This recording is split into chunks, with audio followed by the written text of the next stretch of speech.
ও সখা গো প্রেমে মরে দিও না ধরা, ধরা দিলে তোমার মন ভাঙা হবে গুড়া গুড়া।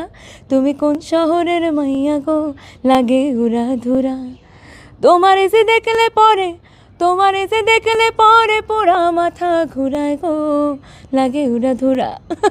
21-20 ওই টাইমটা খুবই প্রমিনেন্ট একটা টাইম একটা মানুষের জীবনে। তো ওই টাইমে যদি কেউ আপনাকে ইয়ে করে, হিট করে, ওই হিটটা কিন্তু অনেক লাগে। তো ওই হিটটা আমাকে একটা সিরিয়াস লাইফে ইন্ট্রোডিউস করেছে যে আচ্ছা এরকম হিট যদি একজন দিতে পারে তার মানে আরও অনেক মানুষ দিতে পারবে। এখন আমি কেন কাঁদছি, আমার কান্নার রিজনটা হচ্ছে যে আমি এই মানুষগুলোকে সময় দিয়েছিলাম, আমার যতটুকু সময় দরকার আমি দিয়েছিলাম, আমার অনেক সময়ের থেকে সময় বের করে ওদের সঙ্গে, ওইটা আমাকে খুব হার্ট করছে, এখনও করছে। ওয়ালটন ফ্রিজ কিনে অনেকের মতো আপনিও হয়ে যেতে পারেন মিলেনিয়াল, সেরা পণ্যের সেরা অফার। আসসালামু আলাইকুম, এনটিভির দর্শকদের স্বাগত জানাচ্ছি আমি স্পেশাল করেসপন্ডেন্ট জাহিদুর রহমান। দর্শক, আজকে আমাদের মাঝে উপস্থিত রয়েছে উড়াধুরা শিল্পী, মানে উড়াধুরা গানের শিল্পী দেবশ্রী অন্তরা রায় চৌধুরী।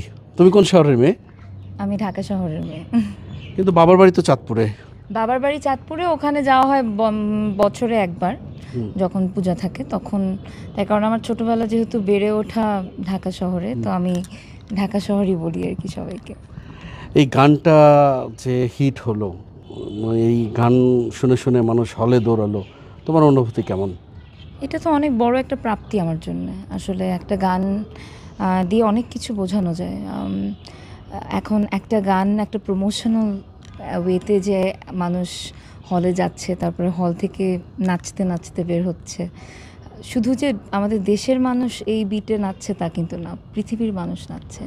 তো আমার একটা গান আসলে তো এখানে প্রীতম ভাইয়ের কৃতিত্ব আমার থেকে অনেক বেশি, কারণ প্রীতম ভাই গানটাকে কম্পোজ করেছে। এমন গানগুলোতে মিউজিক ডিরেক্টরের হাত অনেক বড় থাকে, তো আমাকে উনি যেভাবে ডিরেকশন দিয়েছেন আমি সেভাবেই কাজ করেছি। সঙ্গীতের হাতে খড়ি কিভাবে? মা বাবা, ভাই, আর আমি একটা কালচারাল ফ্যামিলি থেকে বিলং করি। তো ছোটোবেলা থেকেই আমার বাসায় গান হতো। আর গানটা এমন একটা জিনিস যে খুবই নর্মাল একটা জিনিস আমার বাসায়, যে আজকে রেওয়াজ করতে হবে, পড়ালেখা করতে হবে, বিকালবেলা রেয়াজে বসতে হবে। তো বলবো মা, অবশ্যই। আমার মা খুব ভালো নাচতেও পারেন। তো আমার যেই স্টেজগুলো হতো ছোটোবেলায়, সেই স্টেজে কোন গান গাবো বা কোন নাচ নাচবো, এটা কিন্তু মার কোরিওগ্রাফি ছিল। আমাকে সাজিয়ে দেওয়া থেকে শুরু করে সব কিছুই কিন্তু মা করতো। আর প্রথম হারমোনিয়াম শিখিয়েছে আমার ভাই, বুলবুল পাখি ময়নাটিয়ে। ও খুব ভালো কাজ করে। রবীন্দ্রসঙ্গীতে তালিম নিয়েছো, তোমার কণ্ঠে একটা রবীন্দ্রসঙ্গীতের কিছু অংশ শুনতে চাই। ও যে মানে না মানা, আঁখি ফিরাইলে বলে না না না, ও যে মানে না মানা। আমরা কথা বলছি অন্তরা চৌধুরীর মা রীনা রায় চৌধুরীর সাথে। মিস চৌধুরী, আপনার মেয়ে তো এখন প্রশংসায় ভাসছে, মা হিসেবে আপনার অনুভূতি কেমন হচ্ছে এই মুহূর্তে? এটা তো আমার আনন্দই লাগছে যে দেশের সব মানুষ ওকে নিয়ে, ওর গান শুনে একটু আনন্দ বোধ করছে। তো দেশের মানুষের সাথে আমারও খুব ভালো লাগছে। একে নিয়ে আপনার স্বপ্ন কি? চেয়েছিলাম সে উপস্থাপিকা হোক, আমি চেয়েছিলাম সে খবর পড়া গান, যেগুলো চেয়েছি সব কিছুই ও সফলতা অর্জন করতে চেষ্টা করছে। ছোটকাল থেকেই একের পর এক শিখিয়ে এসেছি, সময়সূচি ধরে ধরে শিখিয়ে এসেছি। ছবি আঁকতে বসতো, গিটার শিখতে বসতো, গান গেতে বসতো, পড়াশোনা করতে বসতো। তাই এইভাবে একের পর এক টিচার কেবল আসতেই থাকতো। তো ওনাদেরকে নিয়ে ওর কতটুকু কোথায় কি করতে অসুবিধা হচ্ছে, সুবিধা হচ্ছে, সেই ব্যাপারগুলোতে আমি যথেষ্ট চেষ্টা করেছি ওকে সাহায্য করতে। ওর বিয়ে থা নিয়ে ভাবছেন কিছু? তা তো অবশ্যই। আমি তো এটা ওর উপরেই ছেড়ে দিয়েছি যে ও যার সাথে ভালো করে মিলে মিশে চলতে পারবে আমি তাকেই গ্রহণ করে নেব। আর কি কি ধরনের গান শিখেছো? আমি রবীন্দ্রসঙ্গীত, নজরুল সঙ্গীত, লোকগীতি সব টাইপের গান শিখেছি। হিন্দি, বাংলা, ইংরেজি, স্প্যানিশ, ইদানিং অ্যারাবিক ট্রাই করছি, যেমন তামালিমাক ولو حتى بعدني في قلبي هواك تملي معاك تملي في بالي وفي قلبي ولا بنساك تملي وحشمني لو حتى بكون وياك. So you see, these are the variations. এখন তো প্রশংসায় ভেসেই যাচ্ছ, তো সামনের দিনগুলো নিয়ে কি পরিকল্পনা? এখন আমার প্রত্যেকটা স্টেপ খুব সুন্দর করে নেওয়াটাই আমার রেসপন্সিবিলিটি। হিন্দি যদি যাই, পপুলার কিসে পুছু হ্যাঁ সা ক্যু বেজুবাঁ সা ये जहाँ है खुशी के पल कहाँ ढूंढूं बेनिशां सा वक्त भी यहाँ है। শৈশব কৈশোর কোথায় কেটেছে? ঢাকা শহরেই কেটেছে। ছোটোবেলায় আমার মনে আছে যে আমরা সাভারে থাকতাম, কিন্তু ওই স্মৃতিটা আমার খুব বেশি নেই। ESS ও লেভেলস শেষ করলাম, মাঝখানে আমি কার্ডিফ থেকে লেভেলসটা দিয়েছি। তারপরে আমরা নর্থ সাউথে আমি ভর্তি হয়েছি মার্কেটিং আর ইন্টারন্যাশনাল বিজনেসে। বাগিচায় বুলবুলি তুই ফুল শাখাকে দিশনে আজ দোল আজও তার ফুলকলিদের তন্দ্রাতে বেহুল। এই গানের সাথে যুক্ত হবার ইতিহাসটা শুনতে চাই। আমি 2016 থেকেই কাজ করছি। 2023-তে আমার হাবিব ওয়াহিদের সাথে প্রেমে পড়া মন নামে একটা গান বের হয়েছে। সেটা একটা এক্সপেরিমেন্টাল ট্র্যাক ছিল। এরপরে 2024-এর বছরের প্রথমেই আমার একটা গান বের হয়েছে মন বোঝে না। তো এই দুইটা গানে যেটা হয়েছে যে বড় বড় মিউজিক ডিরেক্টর যেমন প্রীতম হাসান, ইমন চৌধুরী, ওনারা দেখেছে আমাকে, ওনারা জানতো আমি এক্সিস্ট করি আর কি। তো প্রীতম ভাই যখন ফোন দিল আমি বুঝেছি কোনো একটা কাজ আছে। তো আমি না বুঝতে পারিনি এটা যে একটা ফিল্মের প্লেব্যাক হবে বা মুভির প্লেব্যাক বা তুফানের মতো একটা বড় একটা প্রোডাকশনের প্লেব্যাক হবে।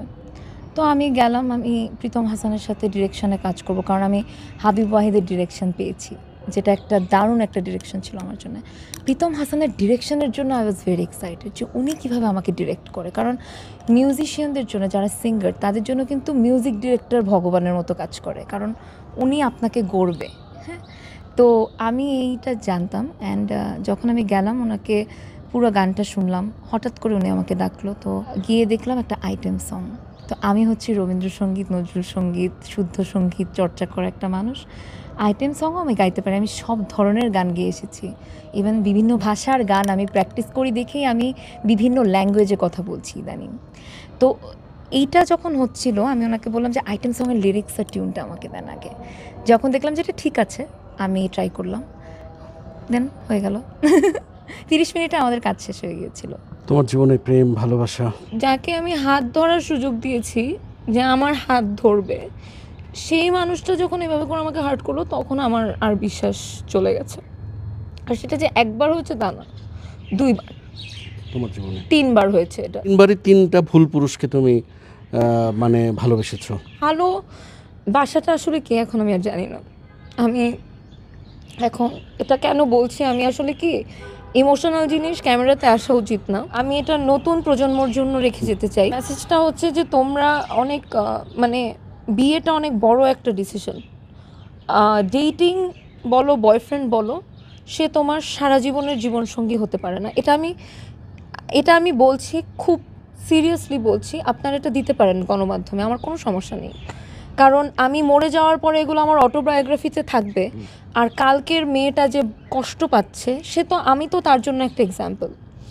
তো সে যাতে আজকে থেকে জানে যে অন্তরা দিদি যখন এটা করতে পেরেছে তুমিও করতে পারবে। নিজেকে সামলে উঠলে কি করে? সামলে উঠেছি, কারণ আমার পিছনে ছিল আমার মা বাবার এত বছরের কষ্ট। তারা আমাকে পড়ালেখা করিয়েছে, এত কষ্ট করে পড়ালেখা করিয়েছে। আমি দেখতে পাচ্ছিলাম যে আমি যদি আজকে পড়ালেখা ঠিকমতো না করি, আজকে যদি প্রতিষ্ঠিত না হই, আমার বাবা মার এত বছরের কষ্ট জলে চলে যাবে। পেছনের 3 জনকে কিন্তু আমি done, they are not in my life.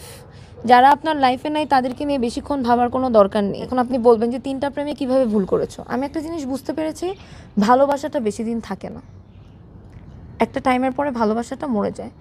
কি থাকে? রেসপেক্ট থাকে। সত্য কাজে কেউ নয় রাজি, সত্য কাজে কেউ নয় রাজি, সবই দেখি তা না না না, জাত গেল বলে এ কি আজব কারখানা। স্প্যানিশ শোনাবো? Toma me la mano que tú eres cosa buena. Esta noche quiero bailar sobre la arena. No sé una ajena, no sé nada más. Ven pa' acá. Y ahora, give me boy, I'm your baby. I got you, what you want, feel so crazy. Give me boy, I'm your baby. I'm your lady. You got this fire. ভবিষ্যতে কি প্রেম টেম করবে আর নাকি একদম Direct বিয়ে। ছাদনা তলায়? সময় এভাবে করে নষ্ট করার কোনো মিনিংই নেই। কিন্তু হ্যাঁ, ওই যে বললাম, জীবন সঙ্গী এই মানুষটা আমার সাথে সারা জীবন চলবে, মৃত্যু পর্যন্ত। তো এই মানুষটার নির্বাচন এত সহজ হতে পারে না। সে যতটুকু, তার স্বপ্নকে আমার বাস্তবায়ন করতে হবে, আমার স্বপ্নকে তার বাস্তবায়ন করতে হবে। এটা একটা বড় দায়িত্ব। রবীন্দ্রসঙ্গীতের দু চারটে লাইন। আচ্ছা, আমার খুব পছন্দের কিন্তু রবীন্দ্রসঙ্গীত। যে কথা রয় প্রাণের ভেতর অগোচরে, গানে নিয়েছিলেন চুরি করে অগোচরে। কেমন মানুষ চাই তোমার? একটা সেন্সিবল একটা পারসন। এখন তো মনে হয় সেলিব্রিটিদেরকে মানে পাওয়ার জন্য পাগল হয়ে যায় মানুষজন। I don't want that. কারণ কালকে আমার ভয়েস নাও থাকতে পারে, কালকে সৌন্দর্য না, কালকে আমি একটা অ্যাক্সিডেন্ট করে মানে খুবই খারাপ অবস্থা হয়ে যেতে পারে। তো এভাবে করে আমি বলতে পারছি না আমি কাকে চাই। তোমার কণ্ঠ তো ভারী হয়ে আসছে, তার মানে এই কষ্টটা মনে হয় তোমাকে এখনো তাড়িয়ে বেড়াচ্ছে। আমাকে একটা কথা একজন বলেছিল যে যদি তুমি কখনো একটা মানুষকে ভালোবাসো, ইউ ক্যানট আনলাভ দ্যাট পারসন। একটা সত্যি কথা। কিন্তু এই ভালোবাসাটা এরকম একটা ভালোবাসা, যদি আসলেই তুমি ভালোবেসে থাকো, সেই মানুষটার খারাপ তুমি কখনো চাবে না। তা আমি কোনো মানুষের খারাপ চাই না। ওরা ভালো থাকুক, ওদের মতো ভালো থাকুক, কিন্তু ওরা আমার জীবনে আর কখনো জায়গা পাবে না। তারপরে তো কণ্ঠ ভারী হয়ে আসছে। অবশ্যই এটা হওয়াটা উচিত। এটা যদি না হতাম তাহলে আজকে আমি একজন আর্টিস্ট নিজেকে বলতেই পারতাম না। তোমার কি কখনো মনে হয় যে এই কষ্টগুলোই তোমাকে আজকে এই জায়গাটায় নিয়ে এসছে? একদম, অনেক না, আমাকে অনেক শিখিয়েছে। These are called experiences of life. Music ইন্ডাস্ট্রিতে একটা সিন্ডিকেশন আছে, এরকম কথা ভেসে বেড়ায়। এই সিন্ডিকেশনের মুখোমুখি হতে হয়েছে কখনো? হতে হয়েছে। সিন্ডিকেটের বিষয়টা হচ্ছে যারা অনেক দিনের জন্য এসেছে এই মার্কেটে, মানে হচ্ছে যে এটা ওনার রুটি রুজি হবে ফর এভার, তারা কিন্তু গুণকে দাম দেয়, ট্যালেন্টকে দাম দেয়। আর যারা ভাইরাল, আজকে একটা হিট দিব, কালকে থাকবো না হলে থাকবো না, বা ক্যামেরা প্রেমী মানুষজন, তারা আপনার যেটা হয় ওনারা করে, ওনারা হচ্ছে সিন্ডিকেট ক্রিয়েট করে। সো শিল্পী যারা গুণী হবে তারা কখনো অন্য শিল্পীকে কষ্টে রাখবে না। তোমার জীবনে স্ট্রাগলটা কেমন ছিল? প্রত্যেকটা মানুষের লাইফে স্ট্রাগল থাকে, স্ট্রাগল ছাড়া কখনোই সে এখানে আসতে পারে না। তখন আমাকে আমার পরীক্ষা ছিল একটা নর্থ সাউথের, তো আমি বলছিলাম যে আমি নর্থ সাউথের পরীক্ষাটা দিয়ে তারপরে আমি আসি, কারণ ততদিন আমি বুঝে গিয়েছি যে পড়ালেখাটা কত ইম্পর্টেন্ট একটা সিঙ্গারের জীবনে। তো তখন আমি যখন এই কথাটা ওদেরকে বলেছি, তো ওনারা আমাকে, আমার বার্থডে ছিল সেদিন, রাত 12টার সময় বলছে আপু আপনার সাথে পরে কাজ করবো। উড়াধুরা গানটা শুনতে চাই। ও সখা গো প্রেমে মরে দিও না ধরা দিলে তোমার মন ভাঙা হবে গুড়া গুড়া। তুমি কোন শহরের মাইয়া গো লাগে উড়াধুরা। তোমার এসে দেখলে পরে পোড়া মাথা ঘুরায় গো লাগে উড়াধুরা। তোমার তো হৃদয়টাও মনে হয় গুড়া গুড়া। আমি নিজের হৃদয় গুড়া, আমি আর মানুষের কি হৃদয় গুড়া করবো? আমার কোনো ইন্টারেস্ট নাই কোনো মানুষের হৃদয় গুড়া করার, কিন্তু গান দিয়ে যদি হৃদয় গুড়া হয়, ওয়াই নট। আমরা কথা বলছি সঙ্গীত শিল্পী দেবশ্রী অন্তরা রায়চৌধুরীর বাবা রূপন রায়চৌধুরীর সাথে।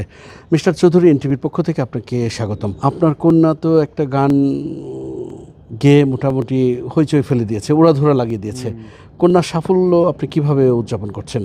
সবচেয়ে বড় কথা হচ্ছে সে এই এই প্লেব্যাকে প্রথম তার অবদান আর কি।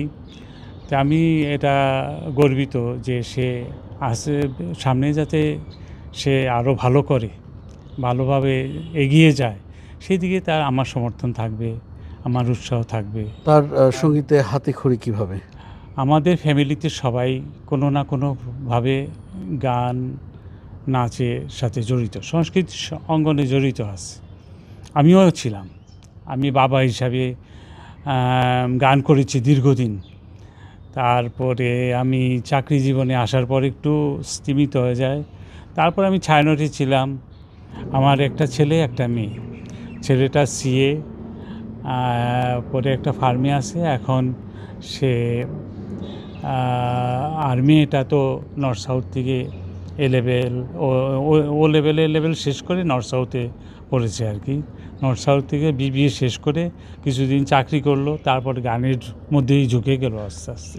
তাকে আমি উৎসাহিত করি, বিভিন্ন গানে বাজনায় উৎসাহিত করি। স্কুলে যখন সে ছিল তখন সে স্কুলে মোটামুটি সেই ভালো প্রতিযোগিতাতে ভালো করেছে আর কি। এবং স্কুলের ম্যাডামরা সবাই তাকে সংস্কৃতি জগতে আনার জন্য অনেক ট্রাই করেছে। আমিও তারপর ছায়ানটে ভর্তি করে দিলাম। তারপরে ভারত নাট্যমের জন্য তাকে ইন্ডিয়ান এম্বাসিতে তাকে ইয়ে করলাম। সে সেখান থেকেও নাচ শিখেছে, গান শিখেছে ছায়ানট থেকে। তারপর বিভিন্ন ওস্তাদের কাছে সে এই তালিম নিচ্ছে। এইগুলির সাথে সে জড়িত প্রথম থেকেই আর কি। ভবিষ্যতে সে এই লাইনে যাতে সফলতা যদি পায় তাহলে সে এগিয়ে যাবে, এইটাই হচ্ছে আমার ইচ্ছা আর কি। এবং আমার উৎসাহ থাকবে, পরিবারের উৎসাহ থাকবে। সে তার কাজ করুক, তার মতো করে সে কাজ করবে। তার স্বাধীনতাটা আমি হস্তক্ষেপ করতে চাই না। ছোটবেলায় তার কোনো দুষ্টু মিষ্টি স্মৃতি আপনার মনে পড়ে? সে এলো এই সংসারের মধ্যে সবচাইতে দুষ্ট। হ্যাঁ, দুষ্টমি করতে করতেই সে এইভাবে আসছে, ঠিক আছে। স্কুলের স্যার শিক্ষকরা সবসময় তাকে এনকারেজ করতো, তার দুষ্টমিকেই তারা পছন্দ করতো। হ্যাঁ, তা আমরা বেশি তাকে আর ওই সমস্ত ব্যাপারে বাধা দেই নেই। সে দুষ্টমি মনে করেন এই আসলে বর্তমানে দুষ্ট ছেলেরাই দেখি যে ওরা সাইন করে ভালো ভালো জায়গায় চলে যায়, দুষ্ট ছেলে মেয়েরা। তা আমি মনে করি যে দুষ্ট ছেলের মধ্যে ব্রেইন ভালো থাকে এবং তারা বিভিন্ন জগতে মিশতে চায়। এই মিশাটা আমি পছন্দ করি। মেয়ের বিয়ে শাদীর বিষয়ে কোনো ভাবনা? তাকে স্বাধীনতা দেওয়া আছে, তোমার চয়েস মতো তুমি পছন্দ করে যাকে ভালো লাগে আনো, আমাদের কোনো আপত্তি নেই। কিন্তু এখানে ঘটনা হচ্ছে যে হ্যাঁ, পরিবারটা যাতে কালচারাল হয় আর পরিবারটা যাতে ভালো হয়, এইগুলি তুমি নজর রাখবা। এই দিক থেকে তুমি চলবা না। কারণ একটা পরিবারে যদি তুমি আজকে যে গান বাজনা ইত্যাদি এগুলো নিয়ে আসো, কোনো পরিবারে তুমি যদি যাও, সেই পরিবার থেকে যদি এগুলি বাধা আসে তুমি এগুলি করতে পারবে না। আমার জীবনে অনেক শিল্পী দেখেছি যে খুব ভালো ভালো আর্টিস্ট দেখেছি, তারা বিবাহের পর আর এটা ধরে রাখতে পারেনি। আমি এটা দেখেছি, অনেক দেখেছি। কিন্তু এই জিনিসটা যাতে না হয়, সুতরাং তোমার চয়েসটা দেখবে। তবে বাবা মা চয়েস করবে, আলোচনা করবে, বাবা মাকে জানাবা। কোনো ঘটনা যদি ঘটে তাহলে তুমি বাবা মাকে জানালে বাবা মা সিদ্ধান্ত দিবে, তুমিও সে সহ সিদ্ধান্ত নেবে। আমার কোনো এই ব্যাপারে কোনো আমরা টেবিল টক করি, এই সমস্ত বিষয়গুলো নিয়ে আমরা কোনো রাগ ঢাক করি না, ট্রেডিশনাল না। আমি মনে করি যে আলাপ আলোচনার মধ্যে দিয়ে একটা কিছু হবে। দেশবাসীর কাছে আপনার মেয়ের জন্য কি প্রত্যাশা, তাদের কাছে কি চাইবেন? আমি যেহেতু সঙ্গীত শিল্পী ছিলাম এবং আমার মেয়ে সঙ্গীত শিল্পী বা সংস্কৃতি মনা যেদিকে যেতে চায়, উপরের দিকে উঠতে চায়, পর থেকে আশীর্বাদ করবে এবং প্রত্যেকের আশীর্বাদ কামনা করি। গল্প হলো, আড্ডা হলো, এনটিভির দর্শকদের জন্য কি বলবে? থ্যাংক ইউ আসার জন্য, আমাকে সম্মান দেওয়ার জন্যে। আমি চেষ্টা করব যাতে আরও ভালো ভালো কাজ আপনাদেরকে দিতে পারি, সবাইকে যাতে আমার গানে হাসাতেও পারি, কাঁদাতেও পারি, এটা আমার প্ল্যান। দেখি কতটুকু করা যায়। দর্শক, এতক্ষণ আমাদের সঙ্গে ছিলেন হালের বেশ জনপ্রিয় উড়াধুরা গানের শিল্পী দেবশ্রী অন্তরা রায় চৌধুরী। নিশ্চয়ই আগামীতে নতুন কোনো অতিথি নিয়ে হাজির হব আপনাদের সামনে। ততক্ষণ পর্যন্ত সবাই ভালো থাকবেন, সুস্থ থাকবেন, এনটিভির সঙ্গে থাকবেন। আল্লাহ হাফেজ। আমি মনে হয় তোমারে ভালোবাসি। মনে হয় না, আসলেই ভালোবাসি।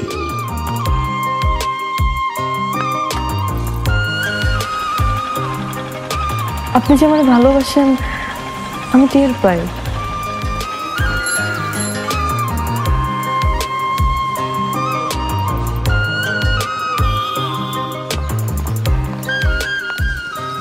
বুকের বাম পাশে যে ব্যথাটা হয়, ওই ব্যথাটার কাছে প্রশ্ন করে দেখো না, ভালোবাসো কিনা। টাকা 10 টাকা 10 টাকা ঘুরাইয়া দেখেন ভাগ্যের চাকা। Lottery lottery lottery.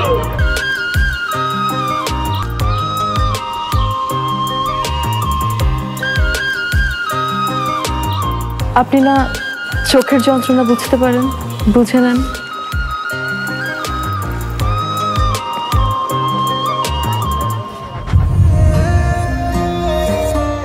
কিন্তু পুরো জগৎ মিথ্যা বলতে পারে, মানুষের চোখ কিন্তু কখনো মিথ্যা বলে না। তোমার ওই চোখ বলে তুমি আমারে ভালোবাসো। আপনি কি আমারে দেখছেন?